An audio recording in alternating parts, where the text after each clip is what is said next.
I can't even imagine what the suicide and homicide and just the rates of depression, and accidental deaths due to overdose are going to look like in the future. It's going to reach epidemic proportions. It's already, the statistics are already alarming, and yet nobody's sounding any alarm bells. Parents have to intervene. We have to stop giving our kids free access to social media and phones at young ages. They are not ready for it. Their minds cannot cope with the dopamine. They can only have it up to a certain hour, and you take it away. They're children. You can take the phone away. We've got to intervene as parents. But as companies, we now have to deal with the influx of kids that are coming into our companies with addiction. Watch, I see it all the time. Walk through any office. You'll see the older employees have their phones on the sides of their computers as they're working. You'll see the youngest employees have their phones face up in front of their keyboards between their arms as they're working. And this is how they work.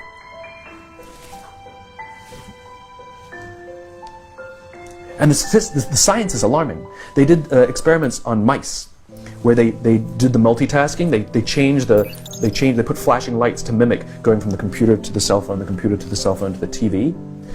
The mice that were exposed to the changing lights, it took them 3 times longer to solve a maze than the mice that weren't, and the damage was permanent. There is a subconscious reaction to these devices when we use them, okay?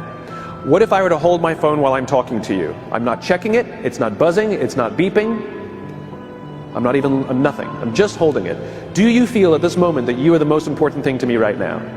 No, you do not. Because there is a subconscious reaction we have to the device. When it is out, it makes the people around us feel that they are less important. So when we're walking down the halls in our offices and somebody says, hey boss, can I ask you a question? You go, sure, what's on your mind? We've just told them they're not that important. Or we can go, sure, what's on your mind? And if you don't have a pocket, find a shelf, put it on the shelf, come back and say, sure, what's on your mind? When we show up to a meeting, or a lunch, or a dinner, with our colleagues, our clients, or our friends, or our families, and we put the phone on the table, we have announced to everyone in the room that they are not that important to us.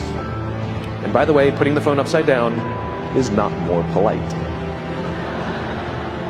My favorite one is when the meeting or at a lunch with someone that the phone will ring and the caller ID will pop up and they will go, I'm not going to get it.